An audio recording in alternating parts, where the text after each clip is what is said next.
Hey guys, you're riding with Marshall again, and you're also riding with Cody, who has been in one of my videos before. And we're riding two Italian Stallions. So the purpose of this video is that if you were at, say, Ace's Motorcycles in Fort Collins, who happens to sell both these brands, which would be your choice? You have Ducati with its L engine, basically a V-twin. And they've been around for a long time. They've been making this bike for a long time as well. And Moto Guzzi, also, that has been around for a long time, but just not so well known here in the United States. It is a V-twin, also air-cooled. So you've got two basically scrambler class vehicles, even though the V85TT kind of borders on the adventure. And it's a matter of taste, really. The Scrambler undoubtedly looks, I think, better in terms of more conventionalism. It looks like a very whippable bike, and I know this because I had one too. The V85TT, we can go two ways with this. You might have seen my other videos on it. The V85TT feels like BMW had a love child with a Harley Sportster because of that transverse V-twin engine that shakes when you start it. Shakes like a dog, a wet dog. It kind of feels like a Sportster, which has a lot of feel to it, having had two Sportsters myself. So as far as specs go, clearly the V85TT is going to be a little heavier, especially since it comes, this particular model came with the hard cases, with the tall windshield, but it also has a shaft drive. And shaft drives tend to be love or hate. You have people that have heard all the horror stories about leaking shaft drives. The first edition of any bike can cause you issues like that. But Moto Guzzi's got it worked out. I haven't seen a drop out of mine. There's people that complain about shaft jacking with shaft drives. I've had numerous shaft drive motorcycles, and I can't remember any of them that had shaft jacking to the point that I didn't like it, didn't want to ride it. If I recall, I think, and I could be wrong here, but I think my very first 2003 Goldwing threw me off a little bit with the way it delivered power through a shaft drive. But the shaft drive and the dry clutch of the Moto Guzzi means that wheelies are not really a great idea on it. You're kind of limited by the engine mapping anyway, but you do get a custom setting where you can turn most of everything off. Have I done a wheelie on it? No, because a dry clutch, really kind of nervous about ripping up a dry clutch doing wheelies. Now, have I done wheelies on a Ducati Scrambler? Oh yes. I do all the time. He does all the time. All the time. I like to. You probably got faster than it turning off the traction control. I haven't really messed with it, but I do know how to turn it off. Yeah, because you want that off if you're going to do the wheelies. It doesn't have traction control. It's got ABS. Right, yes. But I don't really mess with it a whole lot. Don't need to. I remember if I wanted to keep the bike up for any length of time, I had to go into the mapping, which I had to Google how to do it usually because it's not that intuitive. Welcome to Italian motorcycles. But so easy to pull a wheelie on. So Cody loves this bike. I know he does. Oh yeah. I see him we're Facebook buddies. And Cody, what can you tell us about this Scrambler? What year is this, by the way? This one's a 15, the Icon base model. First year they come out or come back with them. And it's as simple of a Ducati as you can get. Like, I was between this or a Monster just for the simplicity. Don't really have to do anything but change the oil and ride it. However, on a Monster, you probably wouldn't have been riding this road today. No. You could. I mean, this road's really not bad, but you can see a hill way up there that goes up and over. But I'd still rather have something with a little road clearance for the bumps that go that way. Because as you round that corner, there's some fairly nasty little bumps that I would want a couple inches of clearance on, which you have easily covered. And I've found the limit of that clearance before as well. Like I was saying earlier, I've taken this on Old Flowers Road out west of Fort Collins, and that's a pretty gnarly dirt bike road, and I ended up smashing the oil filter on the bottom of my bike. That is a road I wouldn't do, but that's because my skill level is not there. So he's got a pan on order for this. He's going to get one on there. There's the oil filter. Probably a little leaky. It's really easy to get to as far as changing the oil. It's also really easy to get to if you're climbing up into some rocks, which he discovered. Now mine comes with a really cheesy little pan, and it comes with a huge catalytic converter that I'm sure we'd dent the heck out of that if I were to be one of these guys that would take the single tracking. But honestly, this is kind of the extent of my adventuring, and it's a lot of fun, especially on these hard pan roads. I've taken it in gravel. It's been around. So I've taken my Ducati as well up into Cherokee Park, and those roads are pretty well groomed too. Really can't say too much about them other than a lot of blind turns up in Cherokee Park, and I'm sure I've got dozens of videos on all of that too already on the channel. So what about horsepower? Does it have enough horsepower for you? Yes and no. As a middleweight, like, newbie bike, I guess, it's my first big bike. It's got plenty, but now that I'm starting to race sport bike guys, it doesn't quite have enough for that.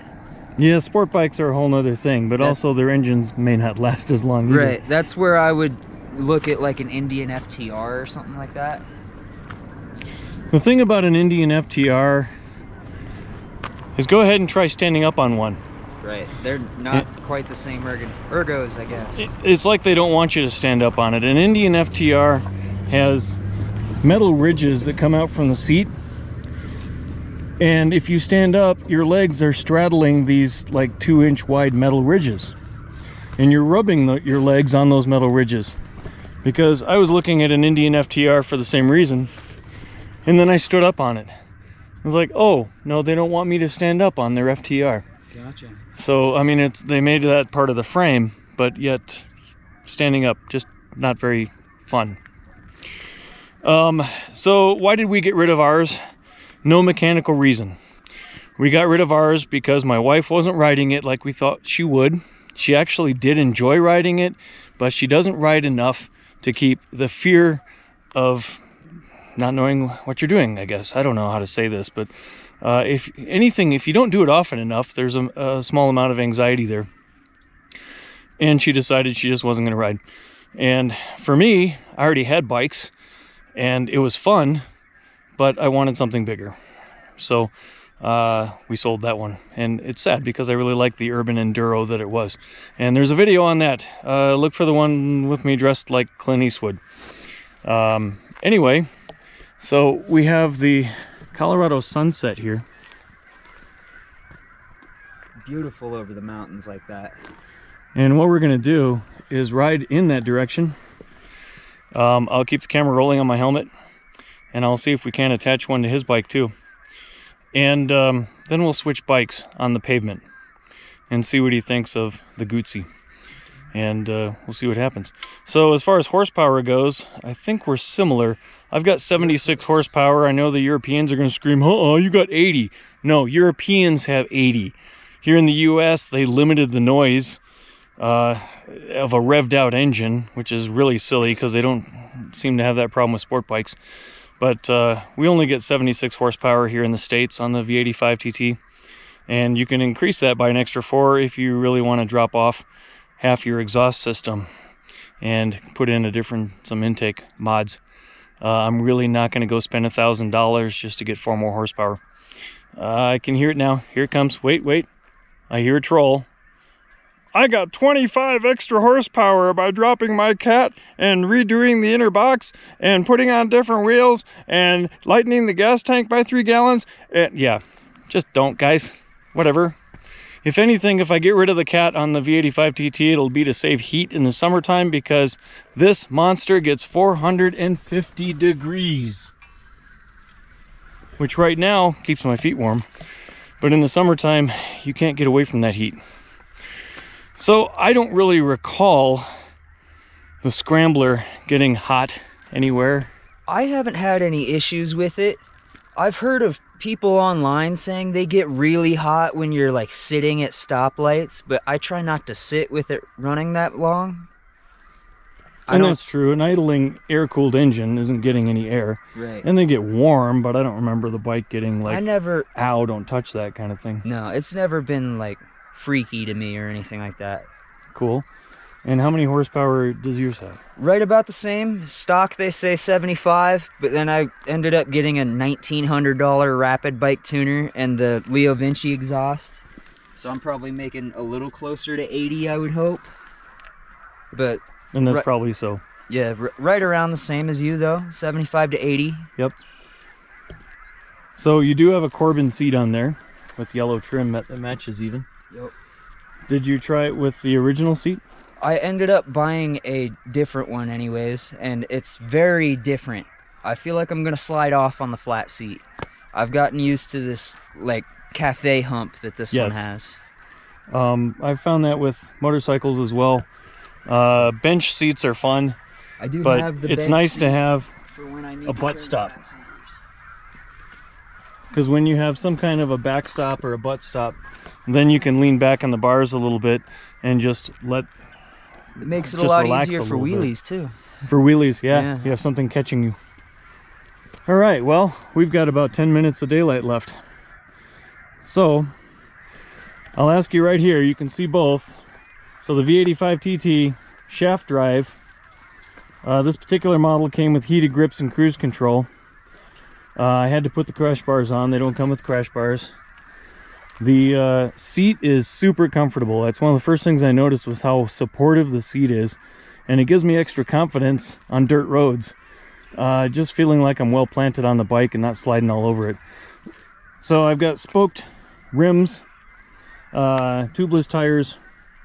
So if I get a puncture, and I did get a puncture, and you might know that about me on my channel, I was way up in the mountains when I got a puncture.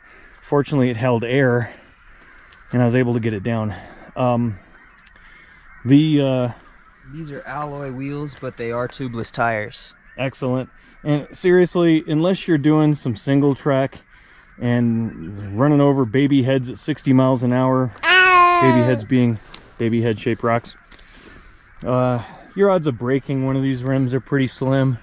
I haven't had any issues with it. I've jumped this thing in the air plenty of times, and I'm not scared of bending them or anything. I don't think I will. Surprisingly, it could be as simple as a curb. So don't hit a curb at a high speed, because concrete tends to just eat right into a tire, and I'd be more worried about bending the forks from going too fast at that, though. Yeah, right.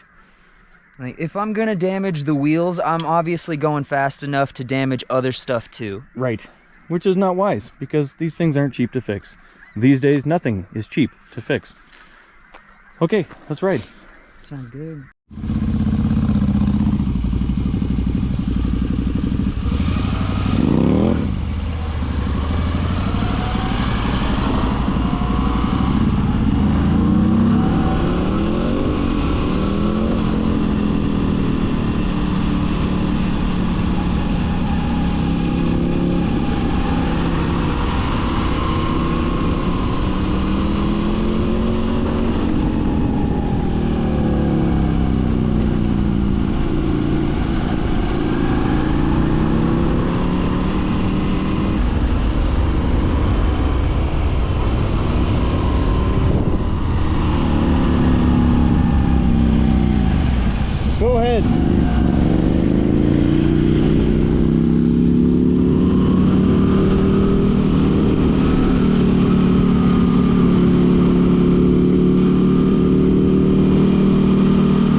turned around.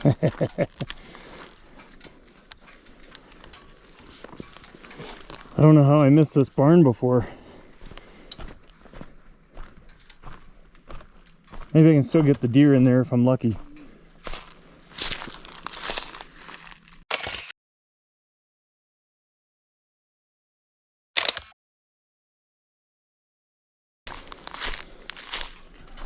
Well, now you know what I do. I see a barn, I screech to a halt, and that's why I don't ride in groups. Yeah, I don't blame you. I mean, look at this shot right here. Right, I just got one too.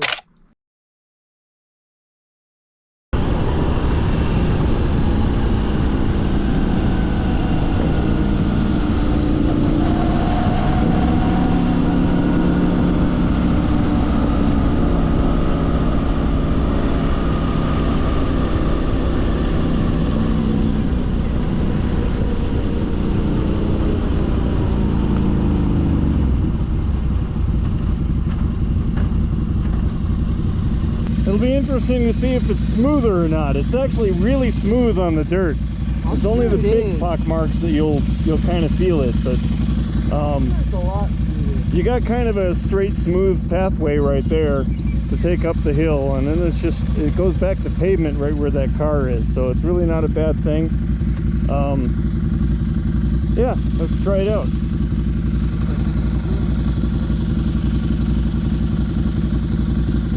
That's actually not bad. That is a good bit heavier, but I flat-foot it. It seems 6-gallon fuel tank. Oh yeah, that's huge. 300-mile range, just under. I get about 120. Right.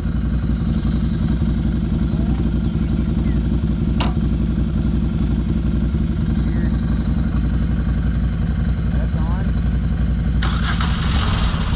You do feel it shake side to side a little. That's Just like weird. a wet dog, huh?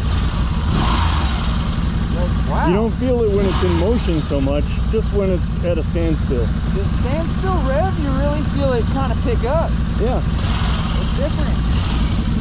Now you're in off-road mode, so you won't spin the tires at all. It'll handle it just like pavement, really. Gotcha.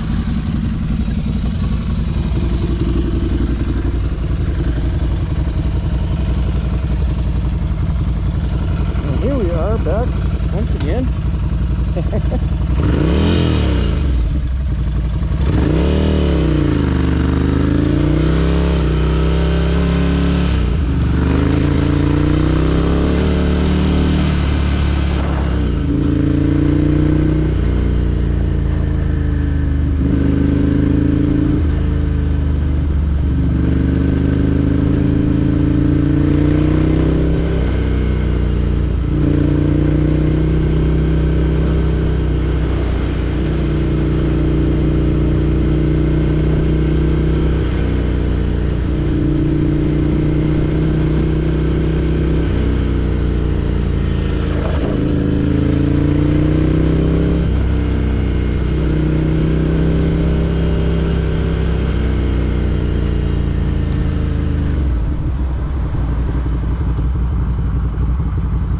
Go for it. Huh? Take us back to Baumgars. Okay.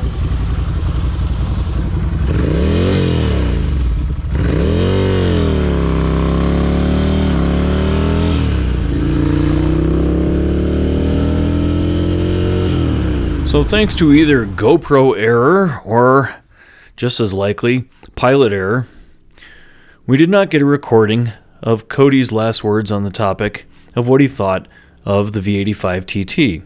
So I will try to remember and recall them now. First of all, he said that with the air shielding that I have set up on the bike, that it was like driving a car, and it was much smoother on the dirt than the Ducati Scrambler. That's not really surprising, being that the amount of travel in both suspensions, front and rear of the V85, exceeds that of the Ducati Scrambler. Also, a Scrambler was meant to be a mostly on-road bike with an occasional excursion off-road. The V85TT Travel was meant to be a little more than that, kind of a poor man's BMW GS. Yes, I'm comparing it to a BMW GS, and yes, I know how ludicrous that is. Regardless, as a poor man's GS, I've treated it as such without worrying about dumping a $30,000 bike. Between the two, you have a vast price difference, and you also have a 50cc engine displacement difference. So, you get what you pay for. And if you don't need a shaft drive, if you don't need a 6-gallon gas tank, and if you really do like the compactness of a Ducati Scrambler for fitting it into the garage, there's nothing wrong with the Ducati Scrambler. They're fun bikes, they're great bikes, and they're made to be wound out a little bit more, which Ducatis are known for. The V85, not so much. Kind of an old school engine design with only 2 valves per cylinder versus Ducati's 4. As you can see in the specs that we listed earlier, you reach your maximum horsepower and maximum torque a little bit lower down than you do the Ducati. So the question still remains, if money wasn't the factor, which bike would you buy if you were looking for an Italian-made motorcycle just for the fun of it? Leave your comments below. Thank you for watching.